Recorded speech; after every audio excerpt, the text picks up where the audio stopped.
should be visible on camera throughout the hearing. And for members participating in person, masks are optional as per the Office of Attending Physician. Members are responsible for controlling their own microphones. Members participating remotely may be muted by staff only to avoid inadvertent background noise. And as a reminder, statements, documents, or motions must be submitted to the electronic repository to sccc.repository@mail.house.gov. Finally, members or witnesses experiencing any technical Recording problems stopped. Recording in progress. Should inform committee staff immediately. So good morning, everyone.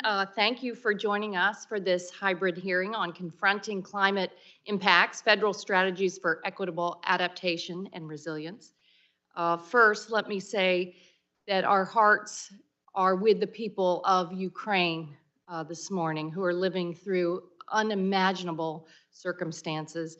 And as Democrats, as Republicans, as Americans, we stand on the side of freedom and democracy. And I know we'll work together to hold Russia, Putin accountable, and to support the brave Ukrainian people. And as we continue to help the people of Ukraine, we must also keep working to respond to the worsening impacts of the climate crisis.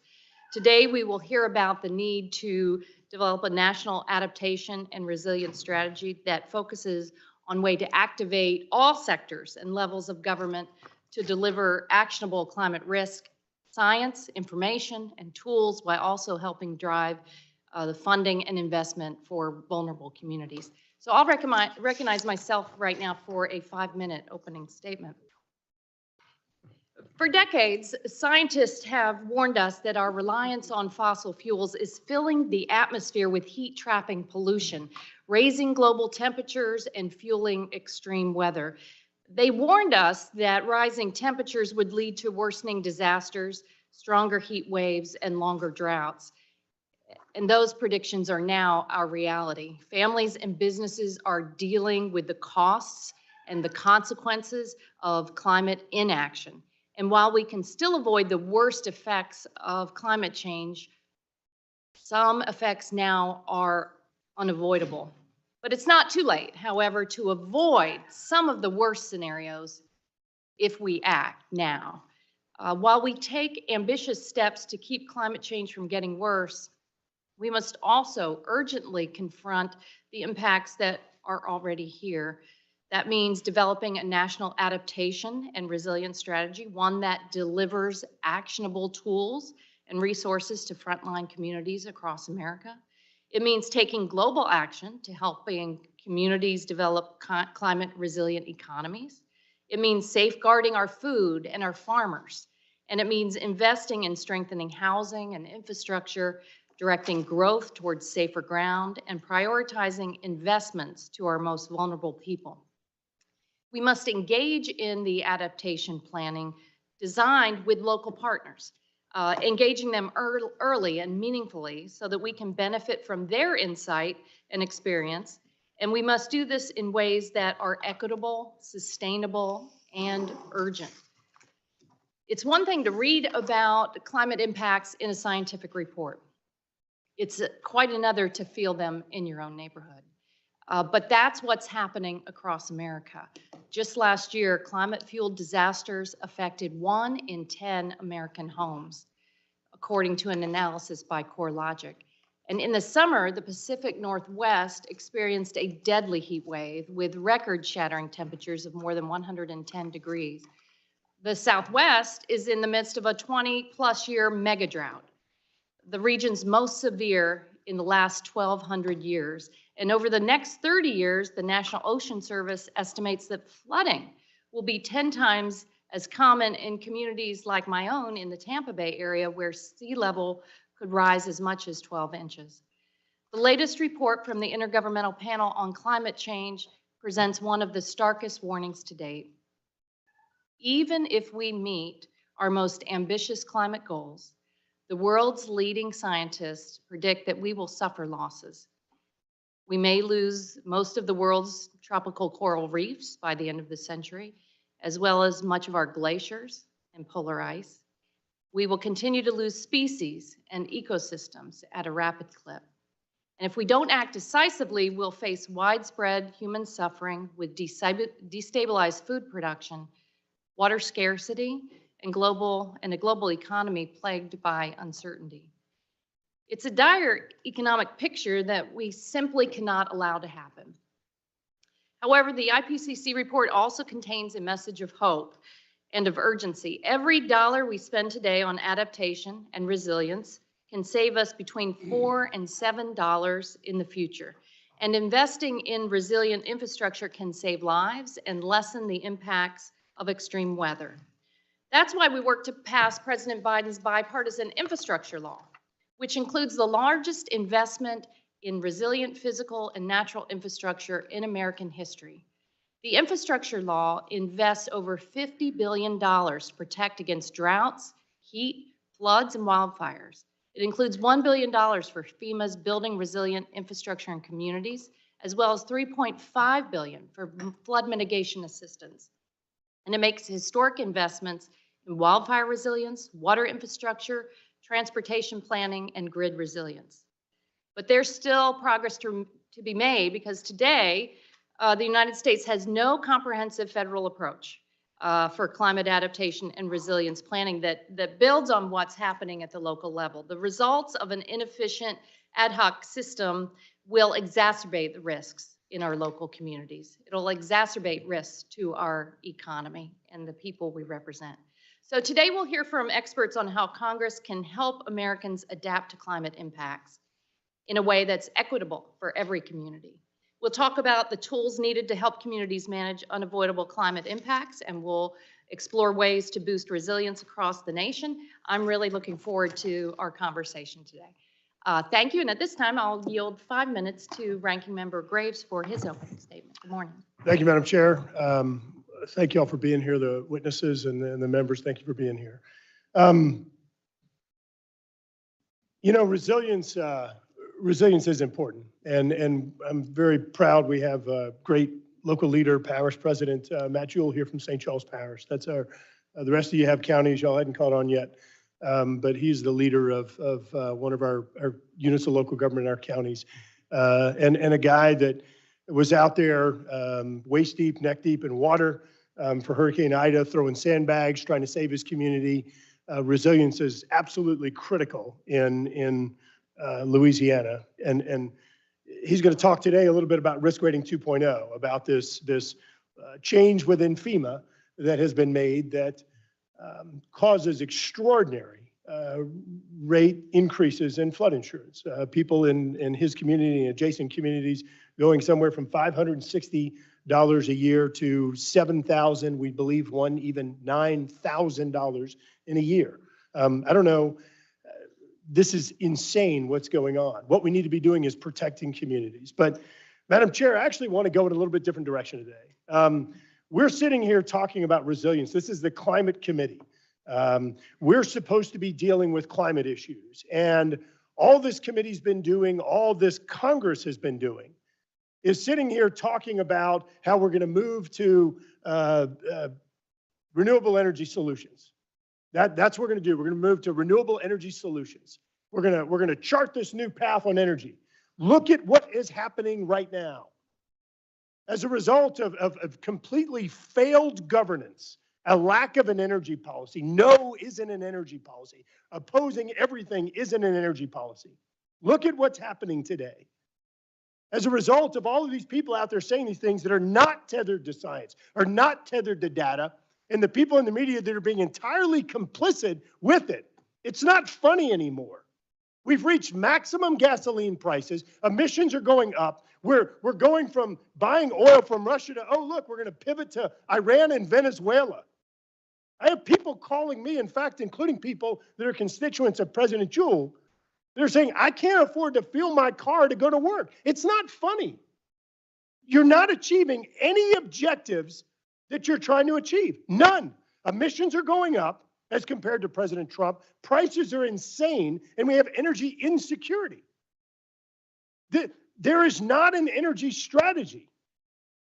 We need to be talking about something that is rational, something that is science-based, and we're not. We're continuing to talk about how you're going to ride the unicorn to the dance with Bigfoot. This is insane. It doesn't make any sense. We have 38 billion barrels of reserves in the United States, 38 billion barrels of technically proven reserves of oil. We have our European friends that have made dumb decisions like closing nuclear plant after nuclear plant, therefore becoming more dependent upon Russia. We have natural gas here. We have trillions and trillions of cubic feet of natural gas that we can produce here. We can, if the Biden administration will approve more of the export terminals, we can send that over to Europe to help address their issues. Here is a fact that I've said in this committee over and over again. Producing gas, natural gas in the United States has a lower environmental footprint, lower emissions than virtually any other country in the world. Do you know the production in the United States that's effectively the cleanest, the lowest emissions? It's producing in the offshore, off the coast of where President Jewell represents, the area where we represent. Lowest emissions in the world, some of the lowest emissions. But no, we're going to turn to Vladimir Putin. We're going to turn to Iran. We're going to turn to Maduro in Venezuela. We're going to turn to the Saudis. Who thinks this makes sense? We have higher prices, higher emissions, and less energy security. This guts our economy. There's not a strategy. No, it's not a strategy. Back to the offshore production, what was one of the first actions of this administration? Signing an executive order saying we're not going to do any new leases. So now there's a lawsuit.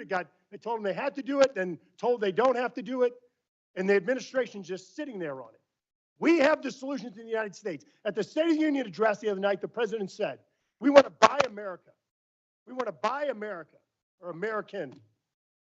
We have energy right here. We had energy security. We had energy independence, and it was given up through a failed strategy. I want to be clear, Madam Chair. I'm not in any way saying solar, wind, nuclear, hydro, geothermal, wave, all of them play a role, every single one of them. But no is not an energy strategy. And look at what we're doing to this country. This is a disaster, and this shouldn't be a partisan fight, but we can't continue to sit around here and talk about things that are completely illogical, irrational, and are causing the impact to the American people that we're seeing today. Yield back.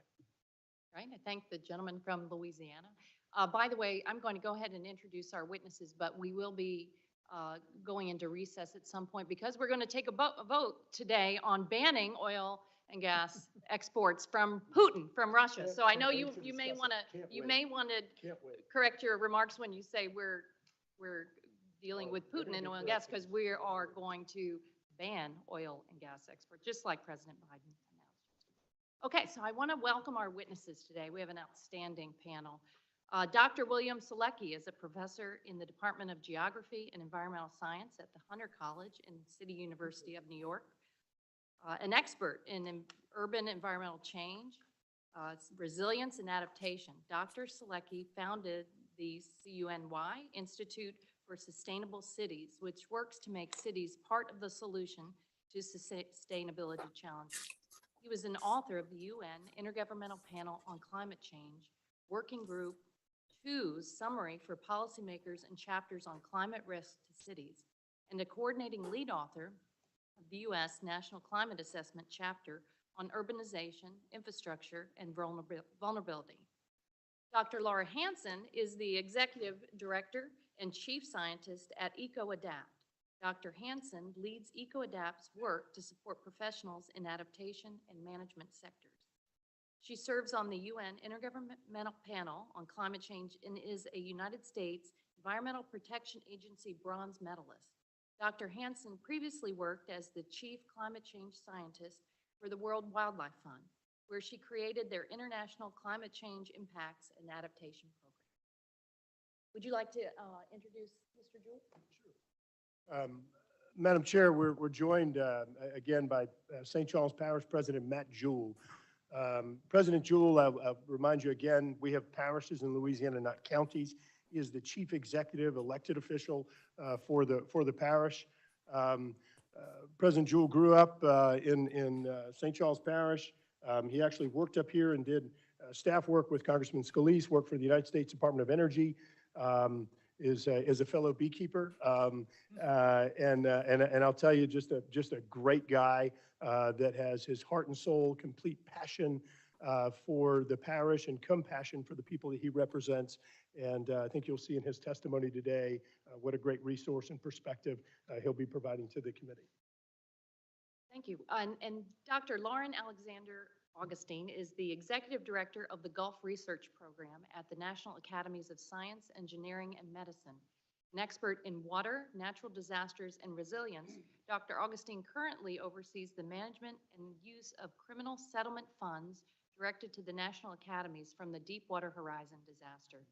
She previously led efforts to build community resilience at the Resilient America program and as the country director for the African Science Academy Development Initiative. Welcome to all of our panelists, and without objection, the witnesses' written statements will be made part of the record. With that, Dr. Salecki, you are now recognized to give a 5-minute presentation of your testimony. Welcome. Great. Thank you. Can you guys hear me? Great. Yes, we can. Okay, thank you.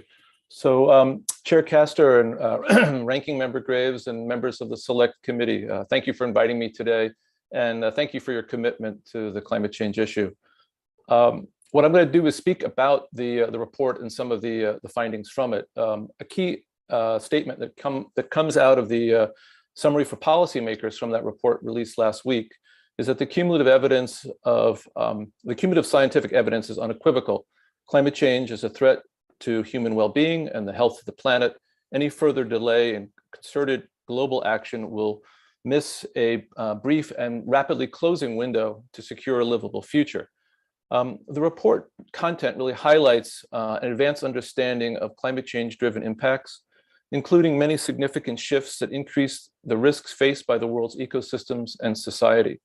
Simply put, climate change at the national and global scales is not something that can be ignored, is not going away, and the impacts are going to become increasingly worse. But as was noted, we have a clear window of opportunity to act, particularly in this next decade.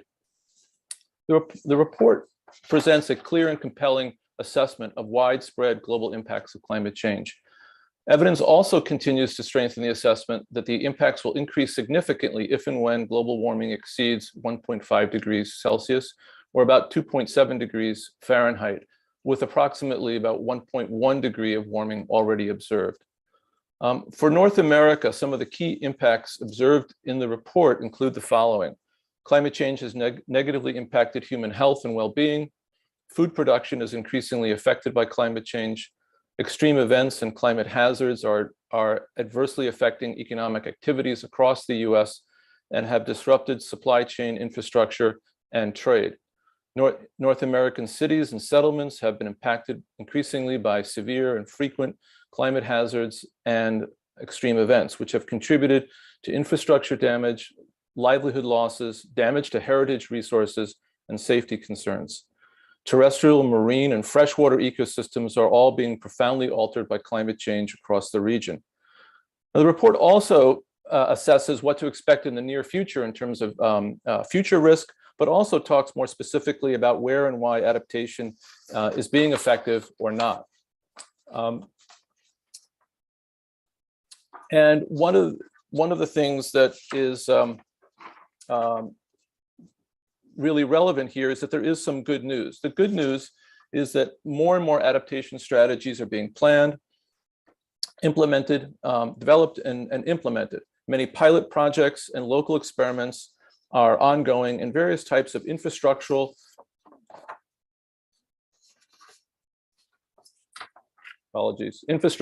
technological, and societal ecosystem-based adaptations are being developed, which provide a basis for ongoing improvement and scaling up. Also, many enabling factors that promote adaptation have been defined in the assessment as well. These include a focus on inclusive governance, access to financing, access to new and cutting-edge knowledge, as well as decision-making that focuses on issues of equity. The bad news, though, is that what we also find with respect to adaptation is that in some cases, it's not sufficient to meet the challenge of climate change, what we define as an adaptation gap. In other cases, it's leading to unintended outcomes or maladaptation. Also, we find that a lot of adaptation lacks coordination, monitoring, and evaluation. And in some cases, it's losing its effectiveness with respect to shifts in climate change already ongoing. What I'd like to do in my last minute or so is to sort of talk about some of these opportunities for taking advantage of this window that we now have present to us. One is to enhance conditions for enabling conditions for adaptation. Two, to focus on enhancing synergies and co-benefits of adaptation and reduce maladaptation, enhance our monitoring and evaluation capacity, incorporate adaptation into the everyday practice, particularly with the development of sector and geographic specific relevant metrics and standards and codes, prepare for shocks that are in some cases outside the remit of our jurisdictional, the jurisdiction of agencies, and learn from them as best as possible. And then develop a suite of policies that are flexible, adaptive, and also present a diverse set of strategies. And finally, one of the key results is this issue of more fully integrating and connecting adaptation and mitigation and development, and the recognition that this sort of interleaving of these three key aspects provide great opportunities for solutions, for climate solutions in the future. Thank you. Thank you, Dr. Salecki. Next, Dr. Hansen, you are recognized for 5 minutes. To Good present morning. your testimony. Welcome. Good morning, and thank you, Chair Castor, Ranking Member Graves, and members of the Select Committee for inviting me to speak on federal strategies for climate change adaptation. I've had the honor to visit the Hill to discuss climate change 3 times before. First, in 2004, pregnant with my son, I shared hopeful examples of climate change adaptation from around the world and urged action to keep climate change to less than 2 degrees Celsius, because adaptation and mitigation are both necessary to solve the climate crisis. Back then, I joked with colleagues that all of the practitioners in our field could fit in one elevator. In 2007, I was invited back to testify on the effects of climate change on marine ecosystems. My son was 3 years old. I applauded Congress for penning several bills to reduce greenhouse gas emissions. I repeated the need to keep climate change to less than 2 degrees Celsius and added a request for the creation of a national adaptation policy with an extension agency to provide technical support. The following year, 2 colleagues and I founded EcoAdapt, a nonprofit devoted to innovating and supporting implementation of adaptation in the United States, a kind of ad hoc extension agency. In 2019, I was invited back to speak on opportunities for adaptation on our public lands. I again requested that we work to keep climate change to less than 2 degrees Celsius and create a national adaptation plan with an extension agency. By this time, EcoAdapt was running the world's largest online adaptation database, cakex.org, and the National Adaptation Forum, which had over 1,200 participants that year. The field was now more people than could fit in an elevator, but still not big enough to meet the scale of the challenge we face. By the way, the forum will be in Baltimore this October. I hope that some of you can attend and share the progress that you're making on climate change. In each of your districts, decisions made every day are vulnerable to climate change. If these decisions are not evaluated through a climate lens, we will end up with failed infrastructure, risking lives and livelihoods, damaging our environment, and hindering our ability to thrive economically, socially, and ecologically. Simply put, explicit consideration of climate change in our actions today is vital for our lives tomorrow. As lawmakers, you have the power to do something about this. Based on over 20 years of professional experience in the field of adaptation, I recommend the following.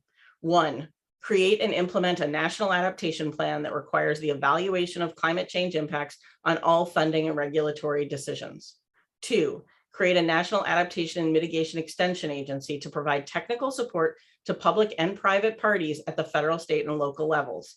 Be it a national climate service or an effort being developed by NOAA called the Climate Smart Communities Initiative, whatever its name, it should be sufficiently funded to coordinate and leverage existing public and private adaptation tools and resources to build capacity and deliver climate information to user communities. 3, require that Congress and all federal agencies undertake their mission with an awareness that the climate is changing. This means agencies entrusted to protect our people and resources must evaluate climate change vulnerability such that they can act to reduce climate risk. That should be how we do business. We must ensure that the most vulnerable communities and individuals are given additional attention to ensure our country does not have climate winners and losers. We all have the right to be protected from the harms of climate change, regardless of our race, gender, or economic status. We must recognize the interconnectedness of systems. Cities cannot exist without water, energy, and food, which comes from the natural systems that surround them. This requires holistic plans that include protecting adequate and appropriate space for ecosystems to function under changing conditions. We must ensure that agency and congressional staff have the training to understand climate change when doing their jobs. Without that, we cannot expect our federal government to take effective action. 4, reevaluate acceptable levels of non-climate stresses. The effects of pollutants and other environmental and community stresses can be compounded by climate change. We need to ensure that regulatory and planning responses take that into account so that we can achieve our desired goals to protect the health of people and the environment. And of course, since my child is now a teenager, I often know that I need to repeat myself to get action, such as, please empty the dish rack. So here it goes. 5, please keep global climate change to well below 2 degrees Celsius. Actually, we now know that 1.5 degrees Celsius is a more prudent target. We need to reduce our consumption of fossil fuels to stop making the problem worse. The cost of inaction is unaffordable for us and our children. My son is now a high school junior, making plans for college and a career path. He says he's interested in climate science. For his future and that of all of our children, I cannot properly articulate the hope that I entrust in this Congress and this committee. Please take action to increase our likelihood of good outcomes. This and every future generation is depending upon you. I hope that my son is not on the Hill in 10 years with the same list of requests. Thank you. Thank you, Dr. Hansen. Next, Mr. Jewell, you are recognized for 5 minutes. Welcome. Good morning, Chairwoman Kasser, Ranking Member Graves, members of the committee. Thank you for allowing me to appear in front of you today. My name is Matthew Jewell, and I'm the president of St. Charles Parish, Louisiana. Southeast Louisiana is an incredible place to live. Its natural beauty, rich resources, and the economic engine that is the Mississippi River provide the foundation of our $87 billion economy. However, what truly makes Louisiana incredible is her people. Louisianans are some of the most resilient people you will ever meet. For centuries, they've called Louisiana home, and they've stood steadfast as they've faced hurricanes, land loss, and now a global pandemic. Through it all, Louisianians continue to rebuild, adapt, and overcome despite the challenges. Southeast Louisiana's economy accounts for about 36% of the state's total GDP. Last year, we exported $105 billion of goods and services from the region. The state ranks third in the U.S. in natural gas production, and it has 20% of the nation's oil refining capacity. In St. Charles Parish alone, we have 14 industrial sites ranging from oil and gas, chemical, and even a nuclear power plant, which produces 1.1 gigawatts of carbon-free electricity, which is enough to power over 750,000 homes. Most recently, Louisiana was devastated by Hurricane Ida, a strong Category 4 hurricane. Our communities came together with our industry partners. We've picked up the pieces, and we're getting back to work. This is what we do. Nevertheless, it's getting more difficult to be resilient due to policies coming out of Washington, D.C. Bureaucratic hurdles have made it increasingly difficult and costly to construct flood protection and coastal restoration projects. Additionally, new policies around FEMA's flood insurance program have begun to put an economic constraint on people living in the region.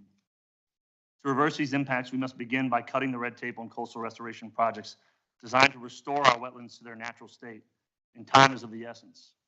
Since the 1930s, Louisiana has lost more than 2,000 square miles of land, an area roughly the size of Delaware. To solve this, we need an all-of-the-above approach to coastal restoration, which involves dredging, marsh restoration, shoreline protection, and where they work, freshwater and sediment diversions to restore the natural process which created the land where we live. Passing legislation such as the Bipartisan Shore Act will allow places like Louisiana to continue to advance critical storm protection and coastal restoration priorities for our vulnerable communities and habitats. The Shore Act puts into law that the U.S. Army Corps of Engineers shall prioritize coastal restoration and eliminate the legal and regulatory hurdles that have caused delays in implementing these types of projects. Raising or eliminating the cap on Go Mesa revenues would provide the funding needed to make these projects a reality, as it is currently the state's only consistent funding source for the coastal program. As we discuss resiliency, we must also consider economic resilience. FEMA's Risk Rating 2.0 puts in an unbearable financial burden on homeowners. Under FEMA's new risk rating policy, we have seen new home policies that were traditionally as low as $600 jump upwards of $8,500. These increases, coupled with the highest inflation our nation has seen since 1982, is not economically sustainable. We need more investment in flood protection to mitigate risks, not policies that are going to force Americans to abandon their homes. Federal investment in projects like the Upper Barrett Area Risk Reduction System will protect hundreds of thousands of people, property, and billions of dollars of infrastructure vital to our national economy. The Corps of Engineers Chief's report says the benefits produced by this project are cost effective. However, on the other hand, FEMA's flood insurance policies threaten to force people out of the area. We have seen flood protection projects like these work firsthand. I agree with section SPM.C.2.1 of the most recent IPCC report, which indicates that, quote, structural measures like levees have reduced the loss of lives, and that by, quote, enhancing natural water retention, such as by restoring wetlands and rivers, can reduce flood risk. In closing, Southeast Louisiana is a critical part of our national economy. Together, local, state, and federal governments can work to ensure we focus on making changes that will complement the resilient people of Louisiana. And I thank you for your time, and I look forward to answering your questions. Thank you very much. Next, Dr. Augustine, you are recognized for 5 minutes for your testimony. Welcome.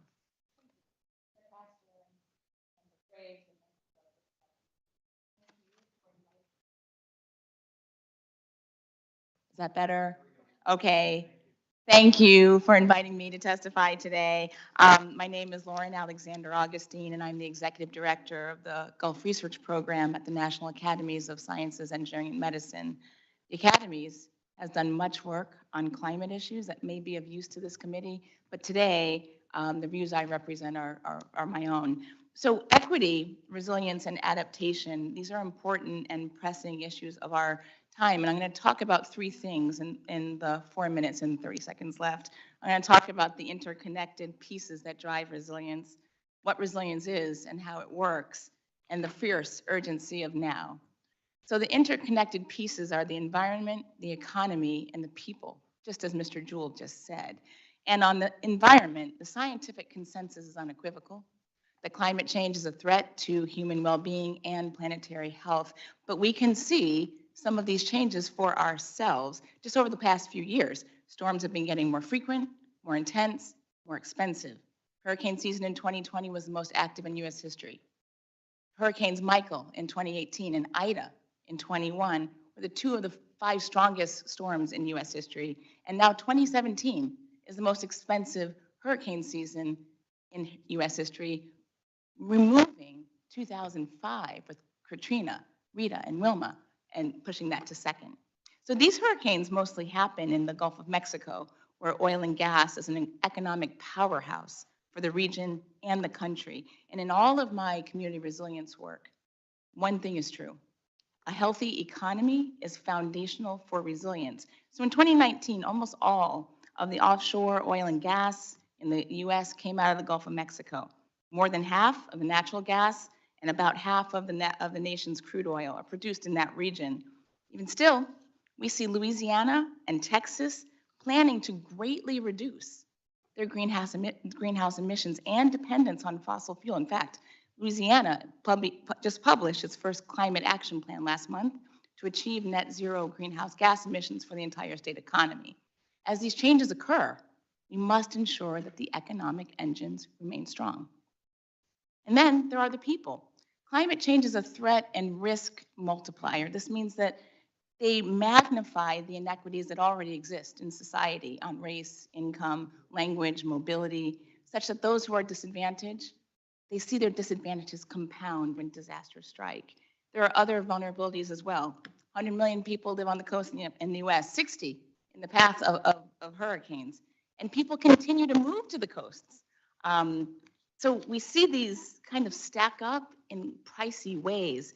The 5 states around the Gulf of Mexico, Texas, Louisiana, Mississippi, Alabama, and Florida, they account for more than 60% of the disaster relief funds in the whole country.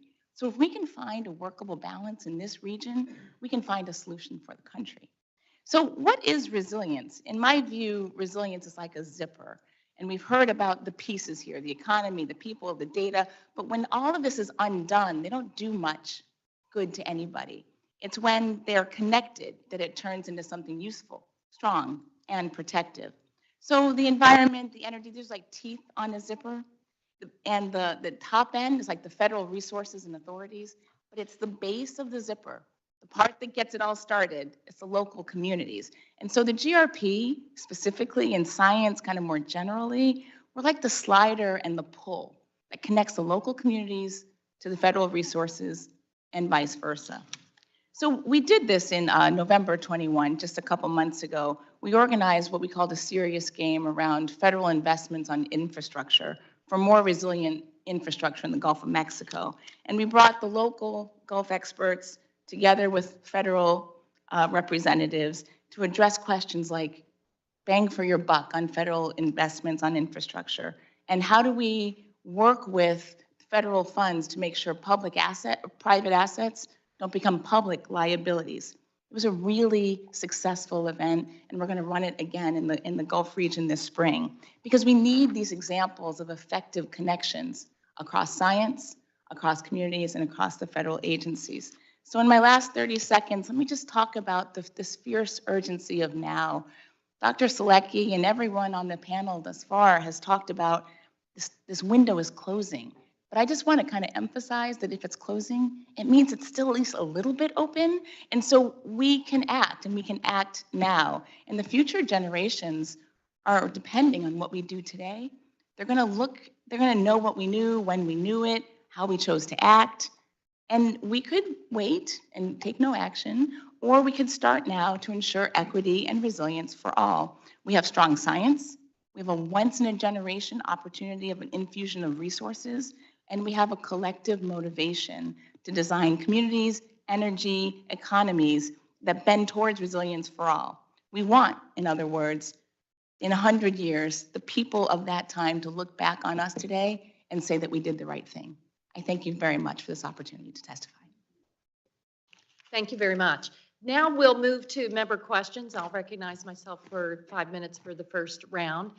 Thank you all for your outstanding testimony. And Dr. Augustine, you're right to highlight what the IPCC, the world's top scientists, recently said in that last report. It was eye-opening that there is a rapidly closing window for us to act. And I love what you highlighted, that there are such knowledgeable people all across the country and communities that are ready to look for the best bang for the buck. We don't have unlimited resources to do this. We've got to be smart and targeted. And right now, climate and adaptation planning across the country is done on an ad hoc basis. It's very inefficient. So as Dr. Hansen has said, has given us some good recommendations. I've traveled to Norfolk at the invitation of Congresswoman Elaine Luria and Don McKeechin and Bobby Scott, and they're kind of leading the way on their community planning. In the Tampa Bay area at home, I've seen Miami-Dade, but there are so many communities that do not have the resources. They don't even have they're not going to have a planner. They may not have, even a chief of police. They're the ones that really need help. So let me start with Dr. Hansen, and I'll go back to Dr. Augustine.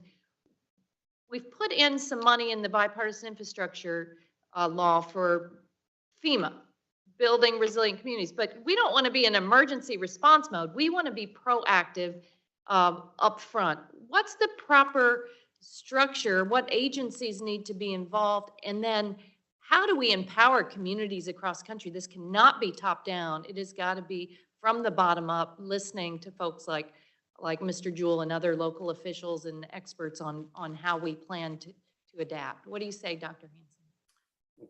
Thank you. This really needs to be an across government approach. Every agency needs to be requiring that for federal dollars to be spent, that the climate risk was evaluated and the spending that is taking place is in fact not dramatically vulnerable to climate change.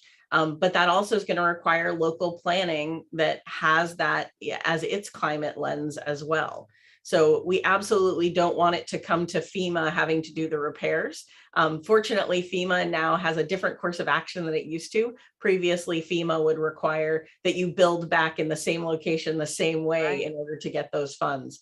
We need to make sure that everything that we're doing from here forward is climate smart and that it is built to last. So that has to be literally across the board, every agency, everything they're doing.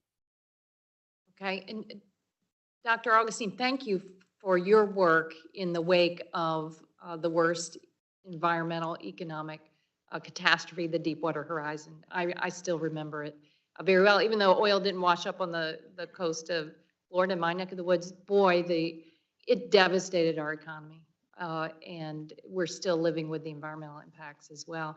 So climate change is similar. It's out there. It's causing horrendous damage, raising costs. We know we have to reduce our reliance on fossil fuels over time, but we have to adapt as well.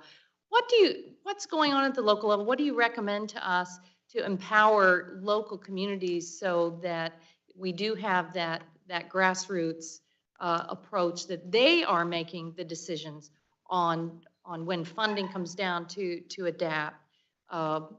How do we make sure that they are kind of leading the way while federal resources flow from agencies?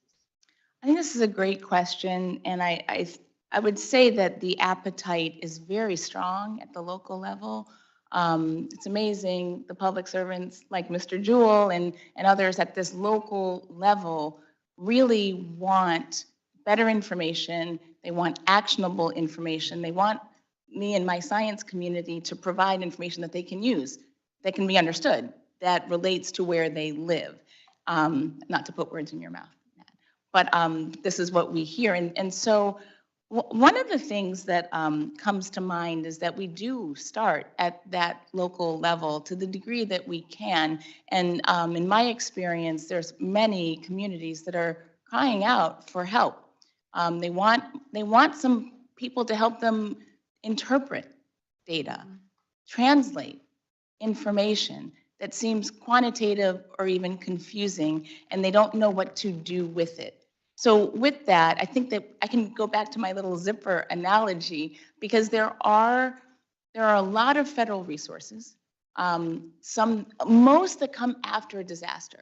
You know, the really long and strong money that comes after a disaster. But if we could find ways to bring in the pre-disaster options, you know, and it crosses the federal agencies, some in NOAA, some in HUD, some in this, some in DHS. I mean, they're kind of all over the place. But there are abilities to get that mitigation money, that adaptation money, and link that with the post-disaster recovery and relief money. Thank you. Mr. Graves, you're recognized for 5 minutes. Oh, excuse me. Mr. Carter, good morning. You're recognized for 5 minutes. Thank you, Madam Chair. And let me begin, Madam Chair, by saying that I echo the comments that were made by the ranking member earlier today. And I can't help but say that what we're going through in this country right now is totally ridiculous. And the ranking member was right. What has it resulted in? This failed policy of this administration: higher prices, higher emissions, and energy insecurity. All of this did not have to happen. All of this could have been avoided. So again, I just want to say that I echo the comments of the ranking member and thank him for those comments earlier.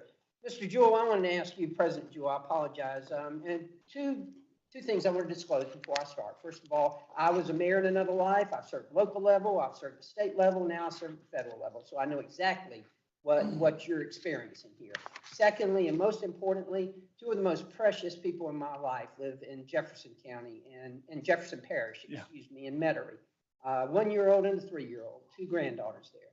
So this is very important to me. They just bought a new house in Metairie, and I know exactly what you're talking about when you're talking about the price of flood insurance. So I just want to make that sure you understand where I'm coming from here. You talk about risk rating 2.0 and how it will put an unbearable financial burden on homeowners and actually cost up to, I believe it's $7,000, maybe even $8,500. So can you just expand on that a little bit more?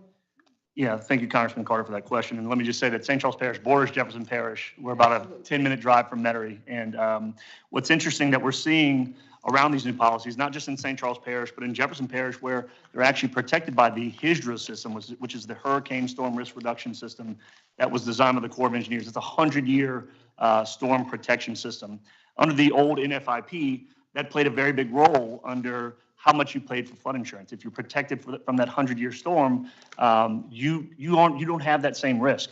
And what we're seeing now is that policies in St. Charles, policies in Jefferson, who are even behind that risk reduction system, are seeing these huge hikes. And what we're seeing is that for new home policies, so these policies that were traditionally maybe in an X zone, and for members who don't know, an X zone is an area on a flood map that is considered to have very little to no flooding risk. Usually means you have a higher elevation. We're seeing even policies in those areas that were around $500 under the old NFIP system, now as high as $3,500. So a huge jump. And what happens is for people who are planning to build a house, myself included, you can't plan for this change, and you end up paying tens of thousands of dollars just in insurance, and it becomes unaffordable. So we really would love for FEMA to come back to the table and work with us on this issue, because right now this policy is threatening to stop further expansion in this region, and for existing policies are going to start going up at a tremendous. So basically, what you're talking about is the difficulty in navigating the federal government and agencies within the federal government. Yes, it's really incredibly hard to navigate these the federal government, because they're looking at things through different lenses. I mentioned in my testimony the paradox between FEMA and the Corps of Engineers. I mentioned a $1.5 billion levee project called the Upper Barrett Area Risk Reduction System. And on one hand, the Corps is saying that this $1.5 billion investment is worth it. It actually has a return on investment of 50 years at $30 million a year. But on the other hand, FEMA is basically saying there's going to be nobody to protect because we're going to force people out of this area. So it's incredibly hard to not only to navigate just the permitting and the environmental regulations around these projects, but also to have FEMA on top of that, making unaffordable policies on our residents. Okay, real quick, I've got about a minute left. In your testimony also, you mentioned nuclear technology in St. Charles Parish. And in my home state of Georgia, we're working to get Plant Vogtle reactors, the only 2 reactors currently under construction in the United States right now. We're working to get them up and running. Can you talk about the benefits of nuclear energy as part of an overall strategy for clean energy future? Yes, so nuclear has to be a part of our energy mix. In my parish, we have the Waterford 3 nuclear power plant. Right next door, you have Waterford 1 and 2, which are natural gas plants. So those intermittent sources come in and help that baseload source in times of high demand. So just to put it in perspective, and I just find this stat fascinating. 1 uranium fuel pellet, which is the size of about a pencil eraser, is enough to replace 1 ton of coal. It has the same energy capacity as 1 ton of coal, 149 gallons of oil, or 17,000 cubic feet of natural gas. So Waterford 3 is in my parish, and it produces 1.1 megawatts of carbon-free electricity, again, enough to power 750,000 homes. So if we want to reach our climate goals, I'm fine, and I think everybody in the country is fine having all the renewable intermittent sources, but you need that baseload generation, that carbon-free baseload generation of nuclear to have a robust energy economy. Thank you very much, and I'll yield back, but thank you, and I'm pulling for you. Next up, Congresswoman Bonamici, you're recognized for 5 minutes. Thank you so much, Chair Castor. Thank you to all of our witnesses. We appreciate your testimony and your expertise.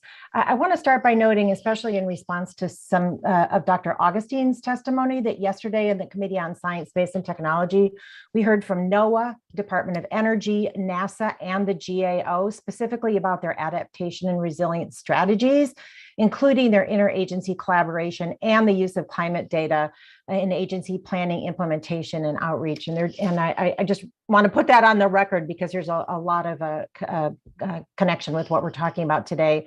And Dr. Hansen, I wanted to mention that when we do this work, we think about our children, our own children, but also future generations.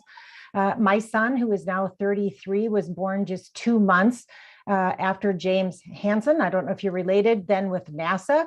testified on the Hill and raising the alarm about anthropogenic climate change. That was in 1988. And he raised that alarm back then. So my first question, the most recent IPCC report makes it clear that we need immediate and significantly bolder and more effective efforts to help communities respond to the climate crisis. Successful adaptation efforts need to be region-specific while also incorporating the lessons learned at the state, local, federal, and international levels. And information sharing is really essential. So Dr. Augustine, how can Congress leverage federal resources and knowledge to support what communities on the ground need when it comes to adaptation and climate resilient development? Well, thank you for that question. And there are some options for Congress to be helpful here. I think that there's a role that the local levels are looking for some appropriations to get started. I think that there's a lot of interest in getting federal funds in and getting applications and proposals written, but in some cases, the capacity is missing. And so it's very enlightening to see the Justice 40 initiative come through, that some of this money is targeted to the historically marginalized communities, but there's a need for some, I would call it almost like startup money. Not every community can afford the big consulting firms to get a really good proposal in. And so if there's some funds that are made available for communities to be able to build that capacity and connect their needs with some of the big federal resources that are available, I think that would be a really big start. That's a great and I think suggestion. that Thank you. And I think that the last thing is just to really encourage some sort of coordination across these federal programs. I mean, like you mentioned, there's the NOAA and there's NASA, and there's all these pieces, and it can be confusing and overwhelming. Appreciate that. And I don't want to cut you off, but I want to try to get another question in. Yes. We know that and this can be for Dr. Salecki, the populations hardest hit by the climate crisis and with the greatest adaptation challenges are those that have experienced the greatest marginalization. And we know climate change symptoms such as extreme heat and drought disproportionately hurt lower income communities and primarily Black and Brown communities. So Dr. Salecki, you talked about maladaptation in your testimony.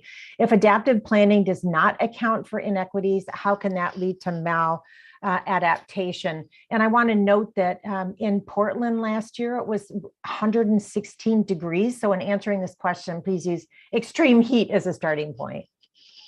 Sure. Well, thank you for the question. The immediate response, which goes back to a comment made earlier about climate change being a risk multiplier. So in these communities, marginalized or more vulnerable communities, risk is the risk of climate change is often concatenates with other risks that we see. And in truth, that's how there's a perception that there are multiple sort of questions and threats sort of facing these communities. So with respect to maladaptation, oftentimes we find adaptive strategies like urban greening and sort of enhancing quality of life in cities in some cases lead to green gentrification, or sometimes defined as climate gentrification, where communities, neighborhoods become more desirable, and then in turn higher rents, higher rates, and then dislocation. So these are just one example that you see with respect to maladaptation and heat mitigation.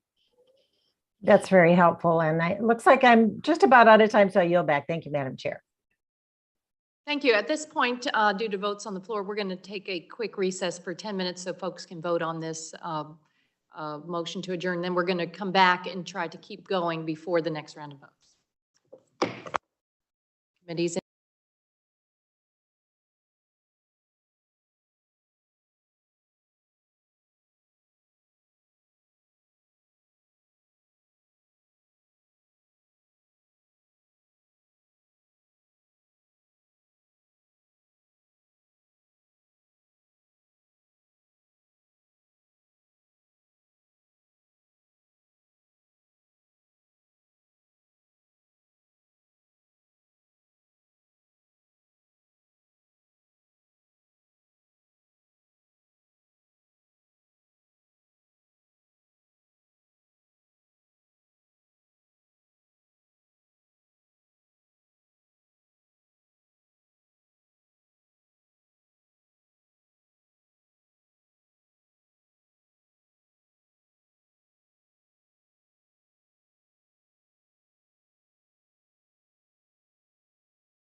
At this time, I'll recognize the ranking member for 5 minutes for questions.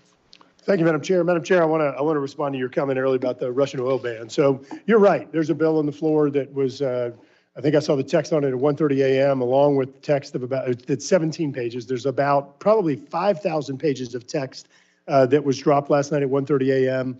That we're going to be voting on today that appropriates approximately $1 gazillion that no one has read.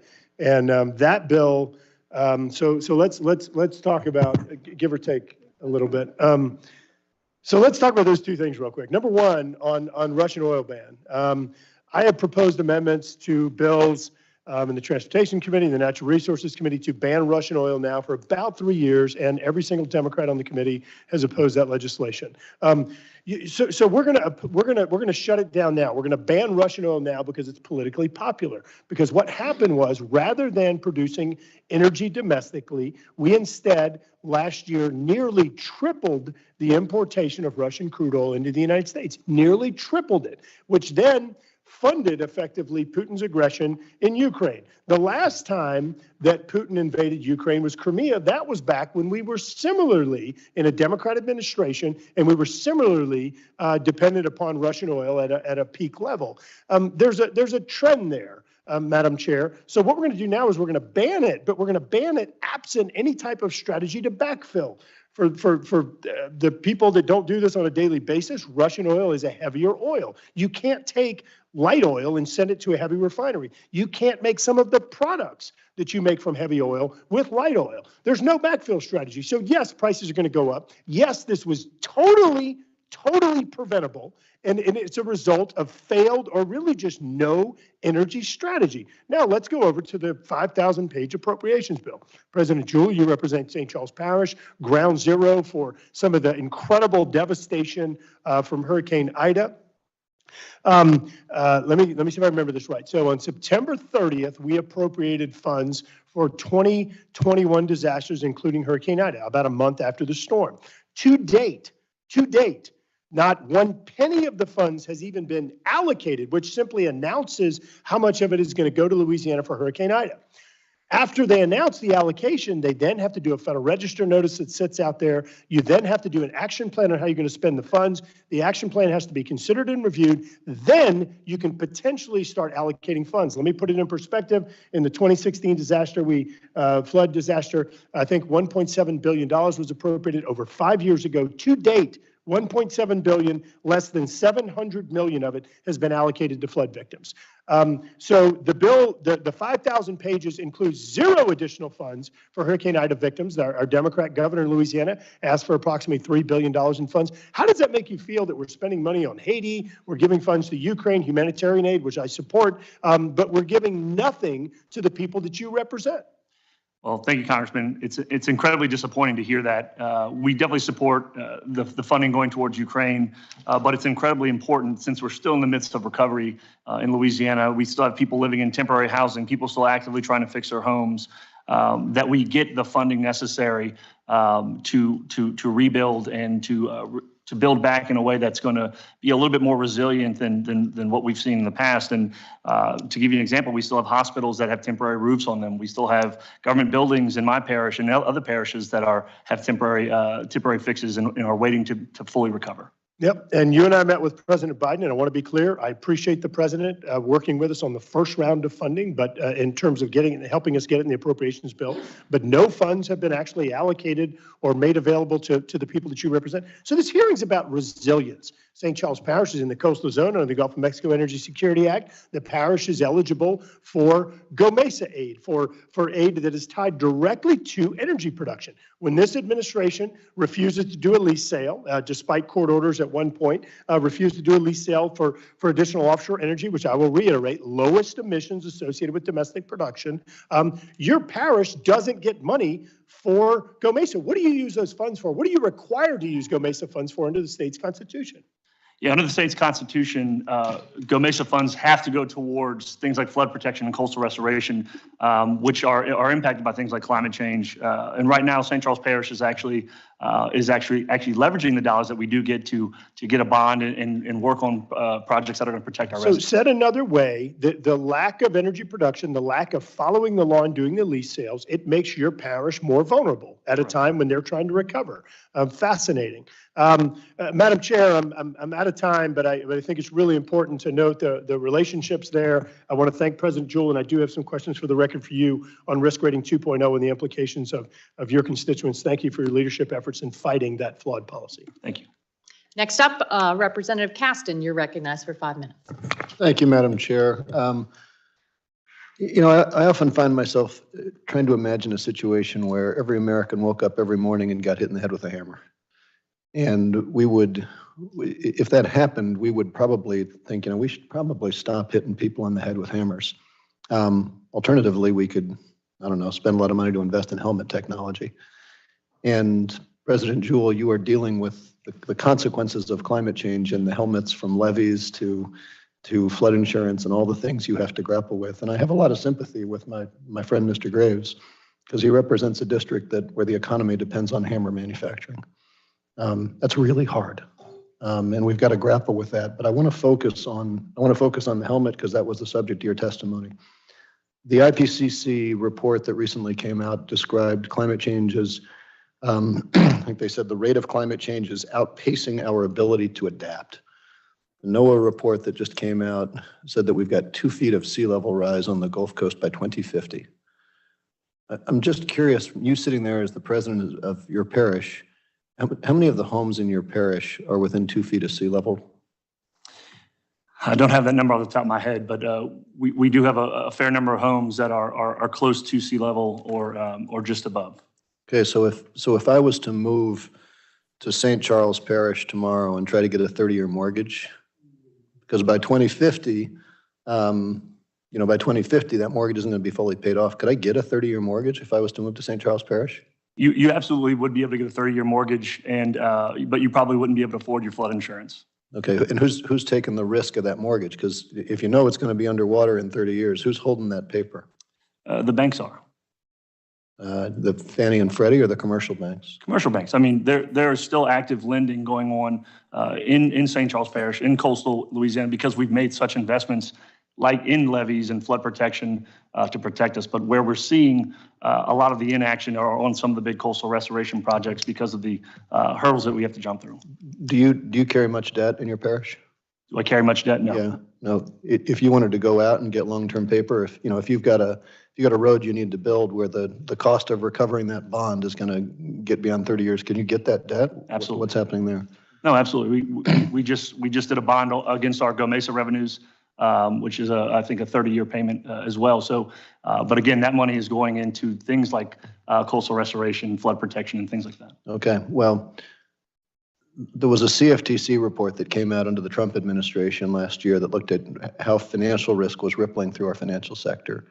And they found that they echoed your point that commercial banks are still writing those mortgages, but they are increasingly putting those on to Fannie and Freddie.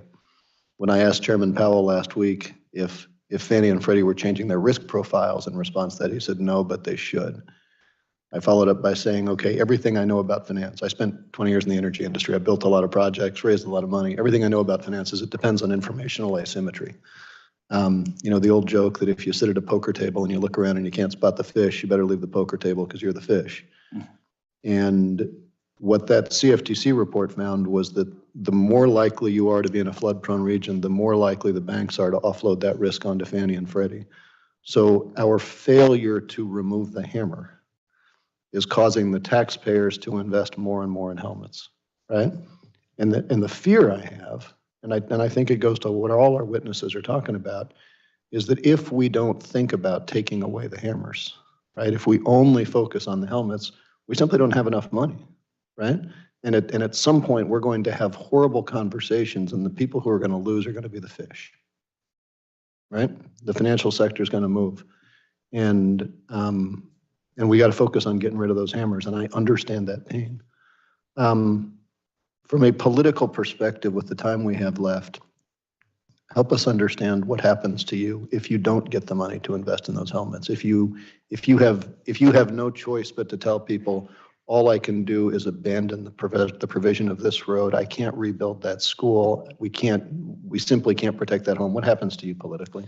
Well, I think it's important to know that Louisiana has a plan, and that's very important. We have a coastal master plan that is a 50-year plan that is rooted in science to rebuild our coast. What we need is investment in coastal restoration projects, which right now comes from the funding of Go Mesa, those Outer Continental Shelf revenues. That is the only consistent funding source for our coastal plan. So an investment in that and things like the RISE Act will increase that Go Mesa revenue share. And they'll also give us a portion of offshore wind lease sales when that becomes viable in the Gulf of Mexico. So having that funding source is what we need. We need to increase that funding source, but we also need to eliminate those regulatory hurdles so that we can start doing these projects now, because we're losing over a football field of land every hour. Well, I thank you for that, and I'm out of time, but when I look at the sea level rise that we know is coming, most of Louisiana south of I-10 is underwater. And I want to make sure that our next redistricting cycle, my friend Mr. Graves is still here and is not sitting there saying that my district is now underwater. I yield back. And I've also been concerned with changes in flood insurance. There's a lot of uncertainty, but the NFIP numbers the ranking member cited are not exactly accurate. No policies will increase in 1 year at the rates that he stated, from $560 to $7,000 or $9,000 in 1 year, because there are caps in the law that prevent these big jumps in cost. I'm very concerned. I have a coastal district, so we checked it out. The new price methodology and risk rating 2.0 implemented by FEMA in NFIB would help decrease flood insurance premiums because it's based on the risk per property rather than by zone. So it makes for a more equitable flood insurance, and it will prevent especially lower income households from overpaying. Within my district, 76% of policyholder premiums would actually decrease or remain stable under the new risk rating 2.0. In Ranking Member Graves' district, the information we have is that 92.5% of policyholder premiums would decrease or remain stable under risk rating 2.0, with estimated decreases in premiums totaling over $13 million for single-family households. And the source is the FEMA NFIP data by Pew and Reinsurance Association of America. The gentlelady yield. I'll yield for a second. Thank you, Madam Chair. Madam Chair, I want to be very clear. A preferred risk policy right now, you can pay between $500 and $600 a year. As of October 1st, for any new policies, a new purchase or a new policy, if you have a home that right now is paying $560 and it is sold, the new purchaser will go to the numbers I cited. You're correct that as of April 1st, under the second phase of the program, that is when existing policy increases begin moving up. And yes, there is a rate cap of 18% a year. You're going to continue moving toward that higher number. But just to be clear, my statement was entirely correct, because number one, those who are subject to the 18% cap that on April 1st, they are going to move to that $7,000, $9,000 Recording figure. Secondly, stopped. those who had a purchase or a new policy, they will immediately jump to the new figure. There is not a rate cap per year. Yield back. Next up, we're going to go to Mr. Huffman. You're recognized for 5 minutes. Thank you, Madam Chair. So, look, before I get into my questions, let me just say that my colleague from Louisiana is a good person. He's a good member of Congress. I consider him a friend. But it is hard. It is hard to listen to this well-traveled speech he's been given on energy and Putin and related matters. And it's not because he's right. It's because he's wrong. And strong and wrong is still wrong. Sanctimonious and wrong is still wrong. Extreme fossil fuel dependency is how we got into this mess. Both the climate crisis and Putin's war and a whole bunch of wars before that. Doubling down on decades of new fossil fuel dependency cannot be the answer. And I agree with my colleague that simply pivoting to petrofascists in Venezuela or Iran makes no sense. We can at least agree on that, but neither does locking in decades of new fossil fuel dependency on the United States and other oil producers at a time when we have a climate crisis and when that response is going to make things quite profitable for the next petro-fascist. As soon as this conflict's over, Vladimir Putin goes right back to getting rich and having the resources to be a global thug, or any number of other unsavory regimes that have done the same thing. We've got to get off this treadmill. It's not working for us. And frankly, if you're serious about confronting Vladimir Putin, don't just repackage the same agenda that the oil and gas industry has been pushing for these past few years. It's not like they were serious about standing up to Putin. They've actually been in bed with Putin over in Russia, developing oil and gas, profiteering from Russian oil and gas, so much so that they can barely figure out how to disentangle themselves from Russia oil and gas right now in a sanctions regime. So let's be serious about that. And by the way, one of Putin's dear friends was our Secretary of State under the last regime, the last administration, rather. It seemed like a regime. So let's get back to questions, because we do need to talk about resiliency, and we might as well keep it focused right on the Gulf Coast, right in Louisiana, because that is ground zero. We could talk about other places. In California, we've got communities that have no good answer to sea level rise and extreme weather. They're going to be dealing, whether they like it or not, with managed retreat. We could talk about places in Alaska and lots of other parts of the country. But Mr. Jewell, your area is as good as any, because you're really the tip of the spear. And you know, I guess if we could keep the extreme weather and sea level rise from getting a lot worse, maybe through all of these restoration strategies and restoring the function of the Mississippi River Delta and getting back those coastal wetlands and barrier islands and mangroves and everything else, maybe we could stop the loss of all that land that you described and maybe get some of it back for the good people of St. Charles Parish and other parts of Louisiana. And I'm very interested in working with you on that and Mr. Graves on that. But what if we don't stop the hemorrhaging? What if we do see 2 more feet of sea level rise by mid-century? What if we continue to set off carbon bombs that increase our dependency on fossil fuels? And Dr. Augustine, I'll invite you to talk about this. I read an op-ed by General Honoré a few weeks ago in the New York Times, and he talked about, you know, it's not just the BP oil spill. In the most recent hurricane, there was all sorts of environmental damage from this ubiquitous oil and gas infrastructure. Are we going to double down on that and not expect more and more and more ecological damage, let alone the loss of communities and land? So that's my question to each of you. What if we can't stop it from getting a lot worse? What if we double down on all this fossil fuel infrastructure? What's going to happen to that part of Louisiana and other areas in the Gulf Coast?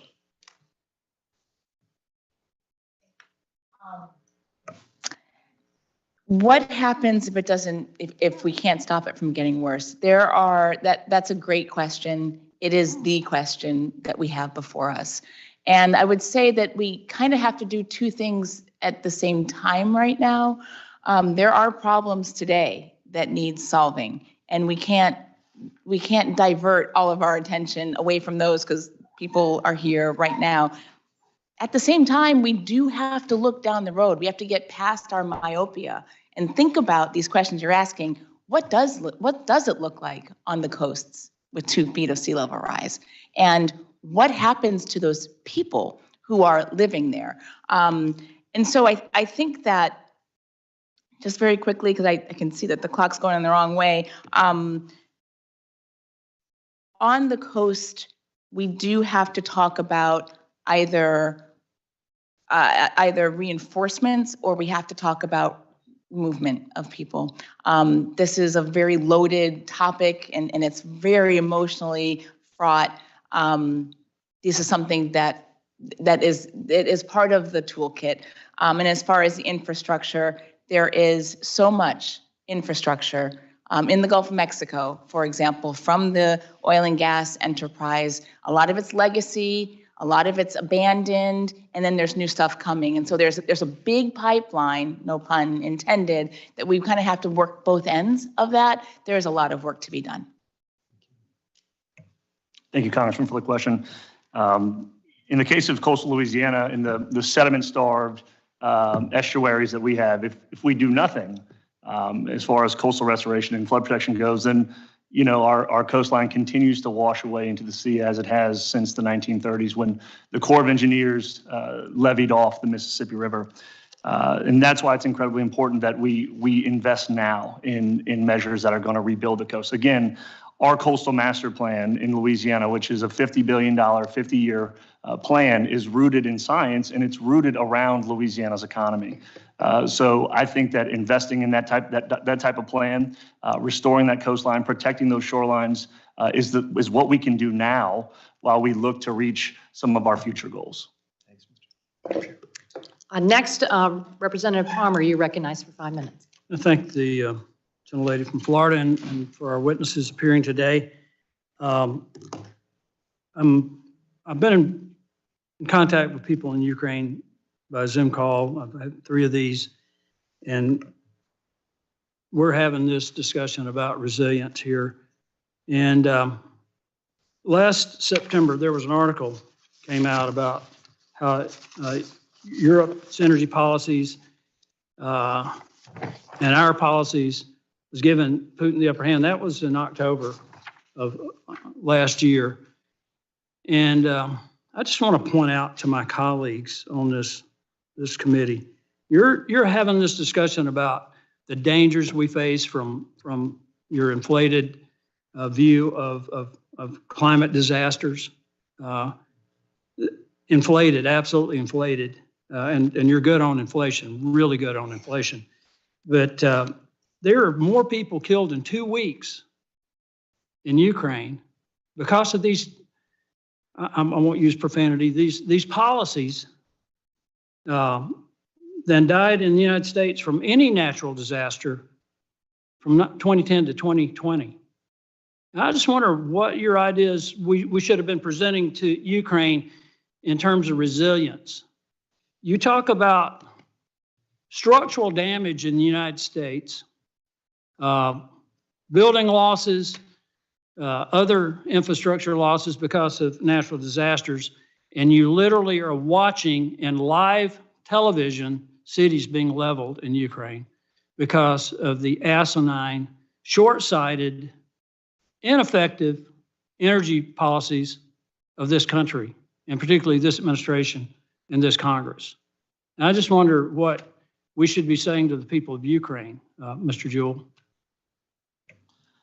Well, look, I think it's incredibly important, and what we're seeing in Ukraine. It's incredibly important now to not do an about face on our current energy mix. I think oil and gas is going to be a part of our energy mix now and for years to come. I mean, we're only seeing the demand for energy go up over the next 25, 30, 40 years.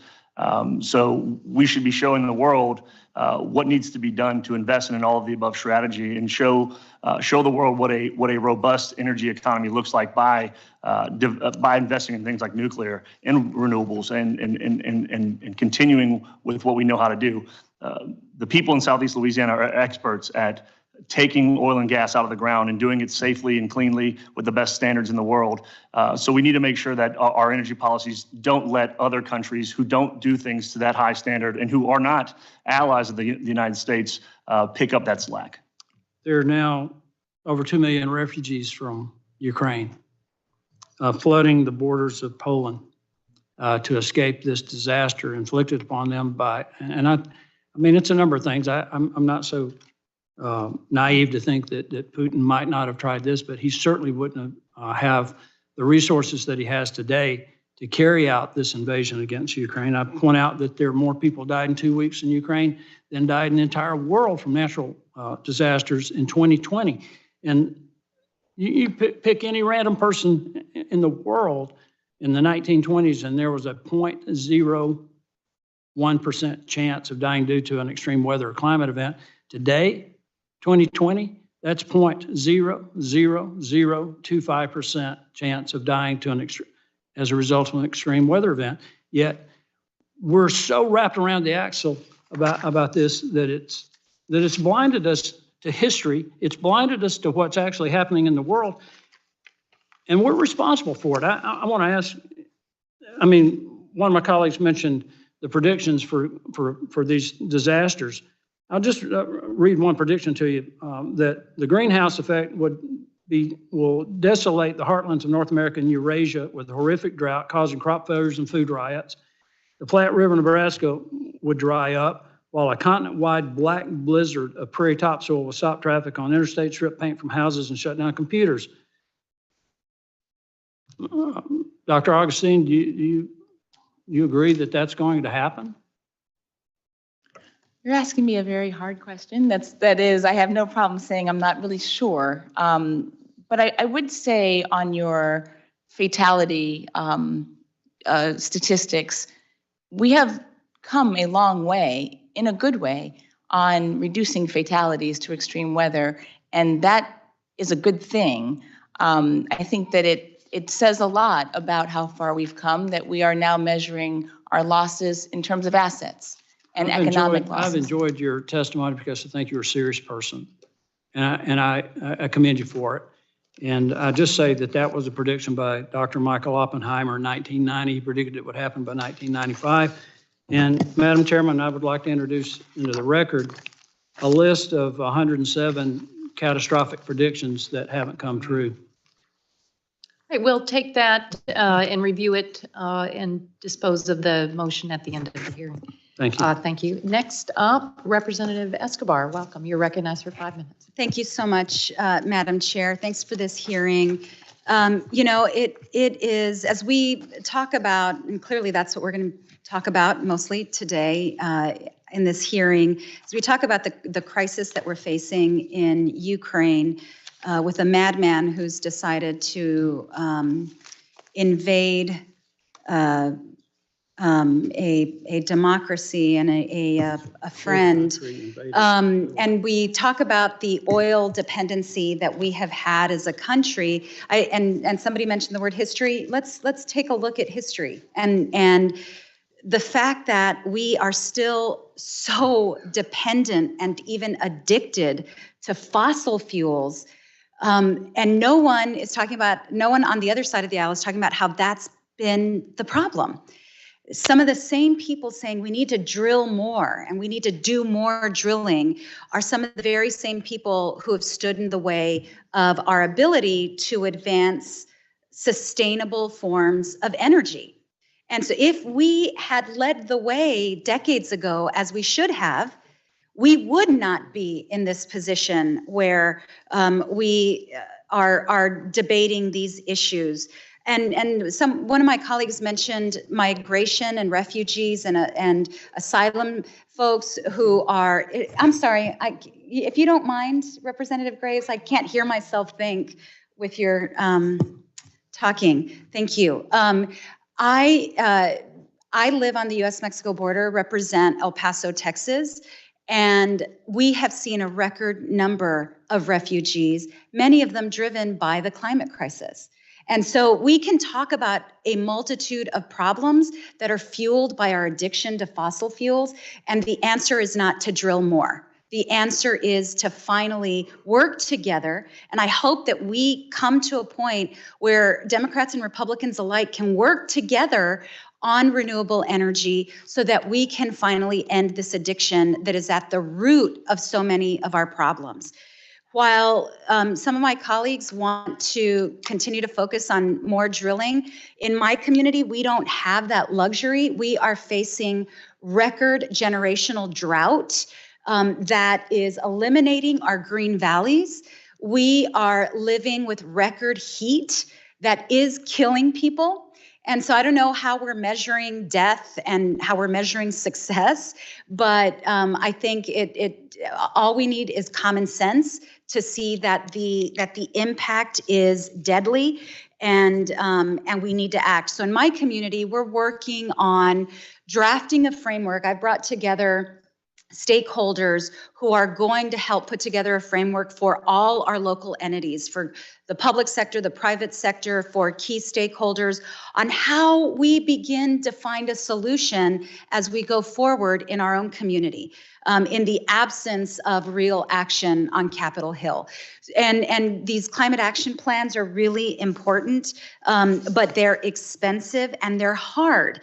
And so, Dr. Hansen, I'm going to ask you a question. Actually, we are working on this framework, as I mentioned, in my community, in my district, that will help be a roadmap, a guide for all folks who are wanting to confront the reality ahead of us instead of arguing about whether or not we should increase our dependency on fossil fuels.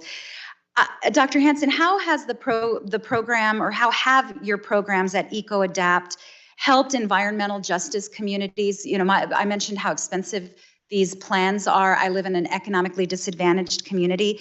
Also, what are some of the federal policies that we need to enact in order to continue helping communities like mine so that they can manage their risks and adaptation and ensure that they are acting as quickly as possible? Thank you, Representative Escobar. This is such an important issue, and at the heart of the points that I brought up earlier. This is why we need a National Climate Extension Service. We need a way to get resources and training to members of all communities, especially communities that are dramatically under-resourced, especially communities where there are a disproportionate number of people who will be adversely affected. Coupled with that, again, has to be our ability as a nation to have a national adaptation plan wherein we only spend our funds on things that make us more resilient and better prepared for climate change. That combination of things will ensure that every action we take going forward is an action that is preparing us for the realities of climate change. As Representative Caston said, stopping to make hammers that are causing us damage. So if we can have those two pieces, we can provide regular, steady, across the board resources to every community in the United States. Because right now, most communities in the United States do not have the resources, the technical skills, or the bandwidth to make this happen. I've worked in communities where, quite frankly, having an AmeriCorps volunteer creates their entire capacity to take on this issue. And that's not a lot of help, and it's a very short period of help. But having that person who can be the lead, who can be asking the questions, if that were also supported by all these other tools I talked about, could really move us forward in a more consistent way. Right now, well-off communities have a better chance of having the resources to hire the staff they need, have access to the data, and have access to the resources to make the changes. But if every dollar we were spending was being spent on things that were climate ready, as opposed to were climate agnostic, we would be doing a better job. Thank you so much, Madam Chair. I yield back. Well, thank you very much, members, and thank you to our witnesses for their outstanding testimony today. Without objection, I'd like to enter into the record first a March 2022 letter from the Union of Concerned Scientists outlining their recommendations to the Select Committee on ways Congress can help advance climate adaptation and resilience. Second, a February 2022 report of the Intergovernmental Panel on Climate Change Working Group 2 titled Climate Change 2022 Impacts, Adaptation, and Vulnerability Summary for Policymakers, which summarized the report findings and the policy relevant recommendations to address the impacts of climate change on ecosystems, biodiversity, and human communities, and reviews the vulnerabilities, capacities, and limits of the natural world and human societies to adapt. Third, a February 2022 report by the National Oceanic and Atmospheric Administration and the U.S. Sea Level Rise and Coastal Flood Hazard Scenarios and Tool Interagency Task Force entitled Global and Regional Sea Level Rise Scenarios for the United States, which analyzed sea level rise scenarios out to 2150 and assess flood exposure to current conditions for the next 30 years. Fourth, a January 2022 report by Oliver E.G. Wing et al. Titled Inequitable Patterns of U.S. Flood Risk, which examined current and future flood risk under the increasing threat of climate change, including worsening risks and impacts to communities of color. Fifth, a February 2022 report by the UN Environment Program titled Spreading Like Wildfire, the Rising Threat of Extraordinary Landscape Fires, which analyzed how climate change and land use change are making wildfires worse across the globe and how the world can better adapt and minimize the risk of wildfires. 6, finally, there's been a lot of discussion of FEMA's national flood insurance changes. So I'll ask that FEMA's press release from April 2021 announcing the changes is included in the record. And Representative. I object. Okay. Madam Chair, as I mentioned to you once before, in my entire life, I've never heard of a committee not allowing documents to be submitted in the record by unanimous consent until this committee did it last year, I believe. Okay, so I'm objecting to everything. You just held Mr. Palmer's. I was If you- about to. Okay, if you accept his, then I'll lift my objection. Yeah, I was about to accept. Thank you. Okay. Thank you. I withdraw my objection. I'm just wanted to take a look at it because we ask everyone to, if they can, to submit it in advance and share it with the staff. So And I apologize. yeah, that's fine. That's fine. You all, things come up. Things come up during the hearing but we just needed a moment to look at it. And so we're also asking unanimous consent for the record for Representative Palmer's letter. And I just say that there is, as the other items included in the record, as our witnesses testified today, the recent report by the IPCC by Dr. Salecki, there is a lot of current climate science for folks to examine. The consensus is clear, it is deep, that action is urgent. There is a rapidly closing window. And I urge everyone, rather than point to decades ago, look at what is right in front of us. The world's top scientists in America's technological edge gives us the ability to look at that and do that. So thanks, everybody. Will the gentlelady yield?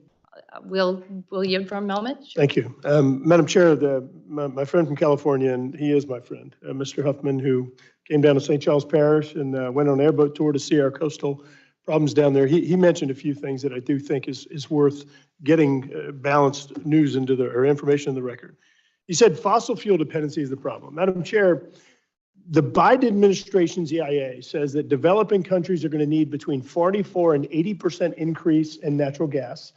That developed countries are going to need between 31 and 31 to 58% for developed countries. They said that you're going to see an increased demand in global energy of 50% over the next 28 years. So you know what?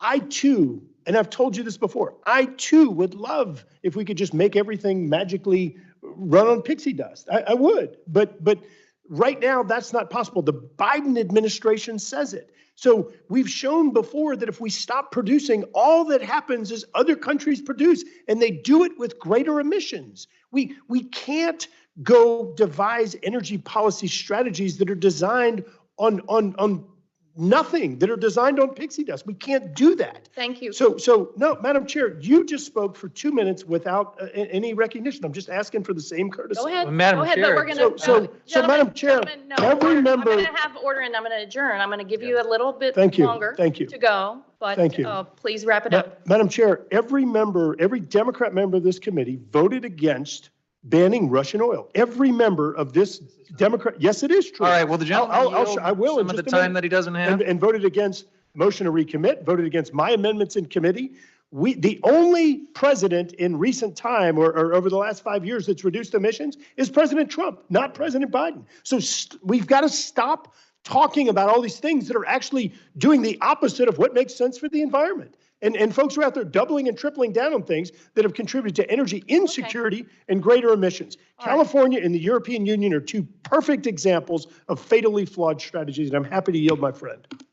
May I? Go ahead and take a moment Well, since we're waiting for so votes my to be friend called from- on the floor, but we're going to wrap it up here quickly. Thank you, Madam Chair. You've been very gracious and patient. And my friend from Louisiana, maybe forgets that I'm on the same committees as him. So these amendments he's referring to that he describes as a ban on Russian oil, I know that they were not that. They were trapdoor amendments that would have stopped some clean energy initiative until someone completed a study of how it helped Vladimir Putin. They were gimmicks. They were not straight. The gentleman has never introduced a straight up ban on Russian oil, but today he'll have a chance to vote on one. So that's the good news. If he's interested in it, let's do it. And describing clean energy as Bigfoots and unicorn and pointing to some hypothetical demand for fossil fuel in the developing world forgets the fact that clean energy is the fastest growing source of new energy in the world on the economics of it. This is not Bigfoots and unicorns.